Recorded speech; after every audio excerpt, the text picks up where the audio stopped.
Good day, it's Christine Beadsworth here, and this is my first message of 2021. Please excuse any noise in the background. I am recording this in my motor vehicle, so cars will drive past from time to time.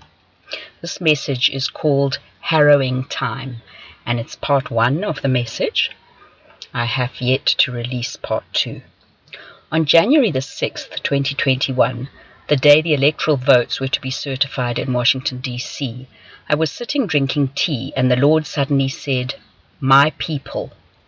And then he showed me a scene of a varied group of people standing in front of a billboard as the night crept in around them. The last faint glow of the sunset was on the horizon, but the scene was very dark, and the people's faces were illuminated by the light from the billboard.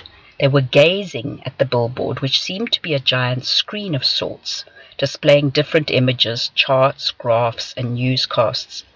Some clutched their hearts, and all seemed paralyzed by what they saw, transfixed and extremely distressed by what was unfolding on the screen.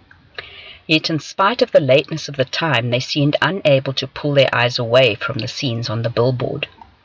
By the way, the word transfixed means to pierce through or impale, a description vividly depicting the act of crucifixion. Later the same day, I heard the phrase, harrowing time. Harrowing means extremely disturbing or distressing and grievous. The verb harrow means to ravage or despoil, and it comes from the Old English word hergian, meaning to ravage, plunder, seize, or capture. An interesting definition considering the events of January the 6th in Washington, D.C. A harrowing time could therefore be a distressing time, or it could be referring to it being time for harrowing to take place. God didn't say harrowing times, plural, he said harrowing time. So he could be referring to it being time for harrowing to take place, when plundering, seizing, and capturing is widespread. In the scene described above, it was the people of God's attention and focus that was being seized and captured. They were being harrowed. It was as if they were mesmerized by what they saw unfolding on the screen. Mesmerized is another word for hypnotized. Someone who is hypnotized is under the control of someone else and completely obedient to any prompting or command. They no longer function under their own will or sensibilities. And hypnotism is basically witchcraft, where you're controlling another person's will. It's very disturbing to see God's people depicted in this state. Instead of tuning into what is being said from the throne of heaven, they are standing waiting to take in the next scene that is shown to them by the person controlling the content of the giant billboard.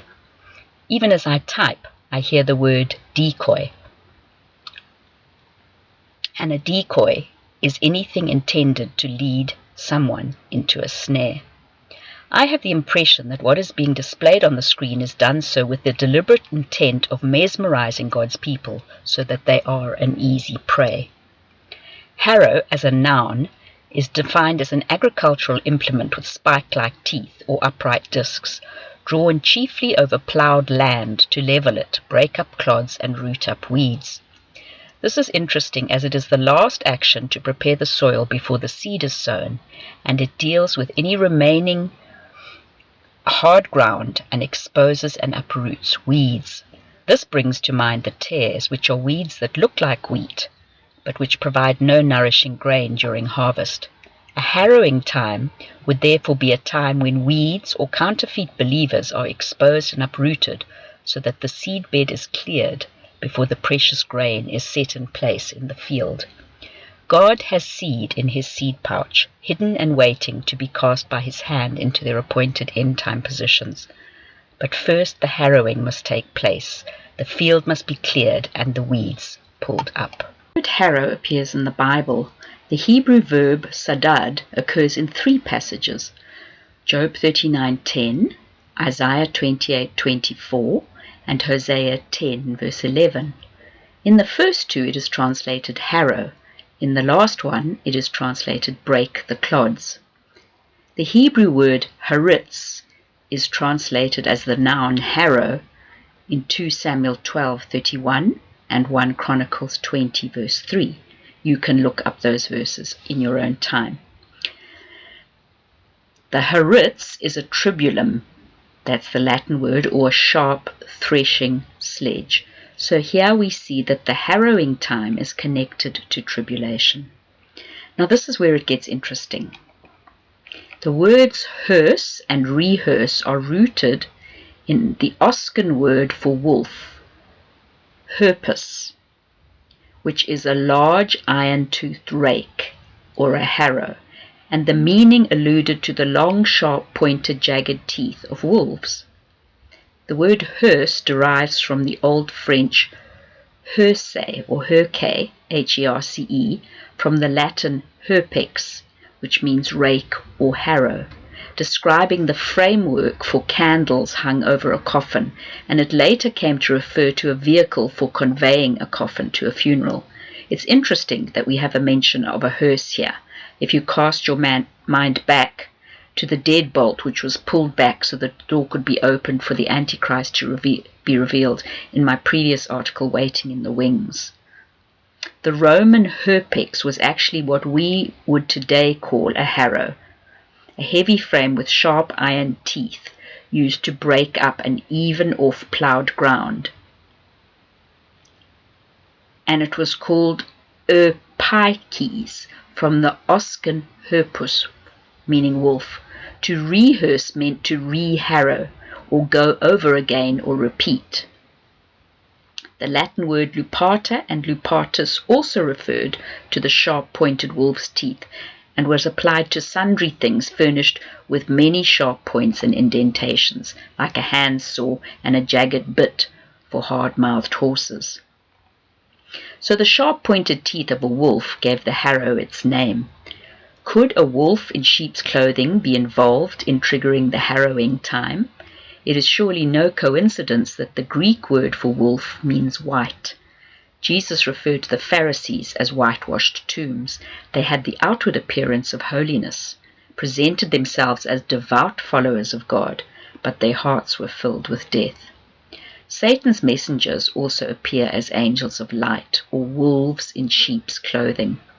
I believe this harrowing time is being not only allowed by God, but that his hand is actually on the harrow in order to expose and uproot the weeds amongst God's people. Expect to see people you had formerly believed to be followers of the Lord exposed for who they really are. God is making manifest the counsels of men's hearts. Interestingly, the Hebrew word for wolf means yellow. When someone is described as yellow, it means they are a coward, a traitor, or a turncoat. Are you getting a clearer picture of this harrow that is bringing in the harrowing time? The constellation Lupus was not recognized as a wolf until about the 16th century, and from then the animal was considered a wolf. Fera lupus, a wild wolf, but the Greeks and Ptolemy thought of these stars merely as a generic wild animal, which they called therion. In the book of Revelation, a beast is described as emerging from the sea. The word used here is also therion. So we see that the harrowing time is also a season in which the wolf, or therion, the beast, emerges into view from the sea of nations. All day long I grieved over what I had been shown concerning God's people. They are under a spell that needs to be broken so they can redirect their gaze towards heaven and the activities of the kingdom, instead of being transfixed by the activities of the kingdoms of this world. Then on the 7th of January the Lord spoke again and made another statement, "My remnant." And he showed me a second scene, which is in stark contrast to the scene I had been shown of God's people. I will share what I saw in part 2 of this message. Until then, please repent of any measure you have allowed yourself to become transfixed by the billboard and its contents, be it financial markets, political news, or anything else connected to the business of the kingdoms of this world. Ask the Lord to fully awaken your spirit and deliver you from the snare of the enemy and break the spell over you so that you can be alert and awake for kingdom business as the night rolls in.